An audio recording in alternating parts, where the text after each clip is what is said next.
JJ, I hope you don't mind. I hate being buried away from the people that I will represent. But I'm Rocky Marszkowski, and I'm here to be your next congressman because I want to work for you, and that's what it's all about. Our next congressman must represent the people and his district and abide by the Constitution. And that's why I'm in this race. Folks, I spent 24 years in the military, and I'm proud to have two of the buddies that I served overseas with. Sergeant First Class Pete Meyer and Major Steve Collins sitting here with me supporting us in this campaign. Thank you very much for coming to this opportunity. But most importantly, I'd like to thank all of you because it's you that took the time out of your busy schedule.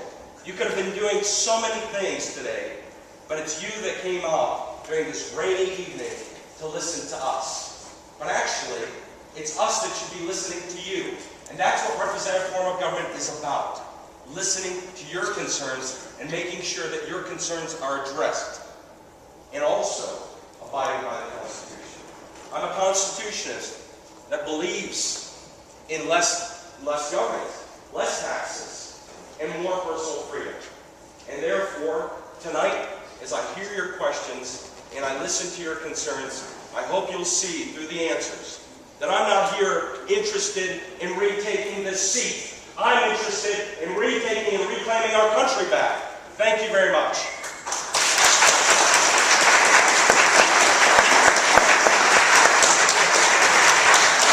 Can we hold our applause until the very end, out of respect for all the candidates and the time? Thank you, and for the remainder of the debate, the candidates will remain seated, and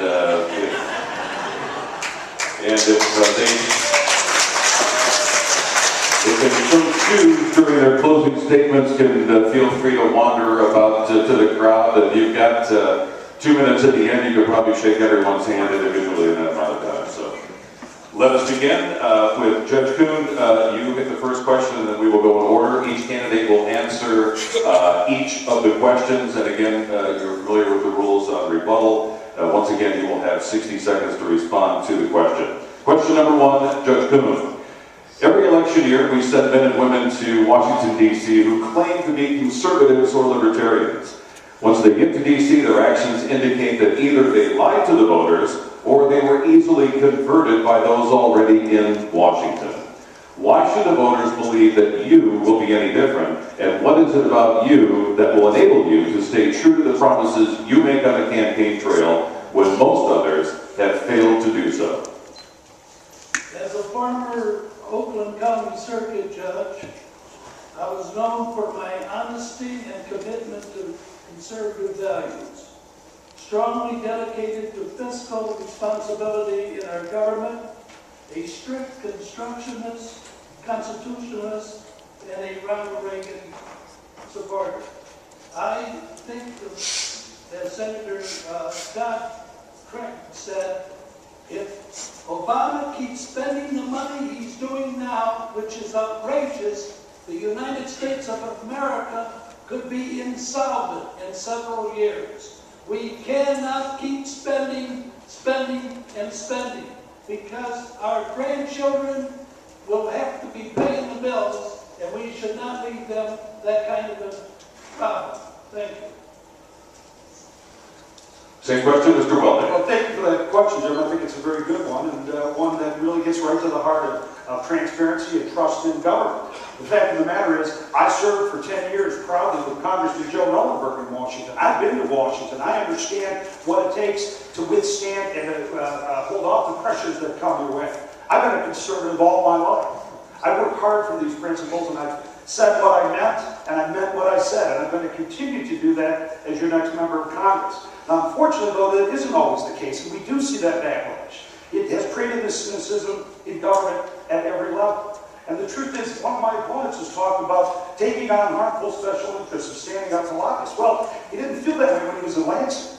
When he was in Lansing, he accepted over $250,000 from lobbyists. So why suddenly the conversion? You can't say one thing on the campaign trail and do something different, whether it's in Lansing or Washington, D.C. We need to be held accountable, and that starts now. Ms. Janik. I always say what I think, what is right. I can read the Constitution and respect it. And most of when they get to Washington, everybody can be they can be bought. And these international bankers, they don't have enough money to buy me out. And Rocky, That was a good answer. And, I guess I have to start off by saying that I really don't know how Washington works, because I don't believe it does. All I can tell you is one thing. Washington is definitely broken. And I didn't get in this race to run for a political job. I left a good job. I was the CEO of a national corporation. I was in the military, and I left the military. Because this race is very personal to me. I've seen what we've done in foreign policy interaction in Afghanistan, Iraq, and the Horn of Africa. I see how much money we spend. And I've been very frustrated, not just by Democrats, but also by our party, the Republican Party, and how much we spend.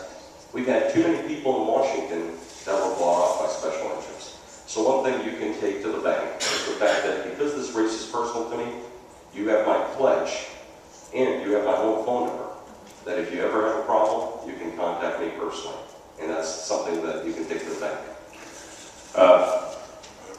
you're asking for a rebuttal? Yes, I am. 30 Well, second you know what, rebuttal. this race is personal to me too. I mean, I just had a little baby daughter 3 weeks ago, the joy of my life, the most beautiful thing in the world, and any parent here understands how precious that is. But this is part of the problem. You know, the experience does count. We need people who can go to Washington and make a difference immediately, not somebody who's going to brag about the fact that they don't know how Washington works.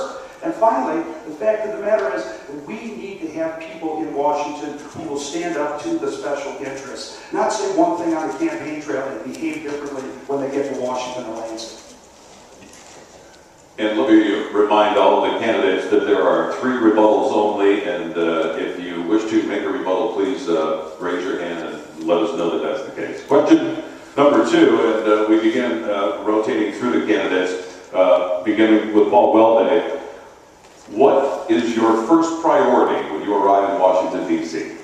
Well, my first priority, and I've said this repeatedly, will be to introduce a resolution into the rules process that will ensure that every newly elected member of Congress on the first session of the first day will have to sit in their seat and listen to a reading of the Constitution before they get their voting card. Because the fact of the matter is we've gotten far too away from the very constitutional principles that this government was designed to protect. So I think that's the first priority. But let me say this. What we need to do as members of Congress is to focus on the central issues that people want us to concentrate on. And that's creating jobs here, jobs now. We have to fix this economy and put people back to work. I've offered a very specific plan, and I urge you to go to my website, Welday for Congress, and take a look at that plan. We need to adjust the way we tax business. There's no question, no reason to kid ourselves. Business people are not going to put folks to work with this cloak of uncertainty, high taxes, and extreme debt that Washington has put on us. Ms. Janik, your first priority when you arrive in Washington, D.C.? The first priority is to abolish the Federal Reserve. And 90% of our problems will be solved.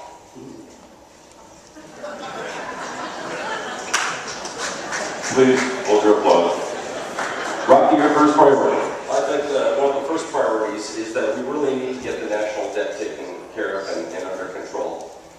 As I mentioned before, under Republicans, under Democrats, we have spent and created social programs, entitlements and programs that we cannot afford as a nation. All programs, think about this, everything from healthcare reform to our military, to our national security, to how we basically regenerate our economy and create jobs by generating jobs, the environment to create jobs, falls under one very important thing, and that is the strength of the U.S. dollar and the ability for our country to meet its obligations. One of the biggest problems we have now is it's not our children or our grandchildren that will be paying these great national debts. It will be all of us within the next 2 years, because we're reaching the point where our national debt is going to be greater than our entire national GDP. So that is definitely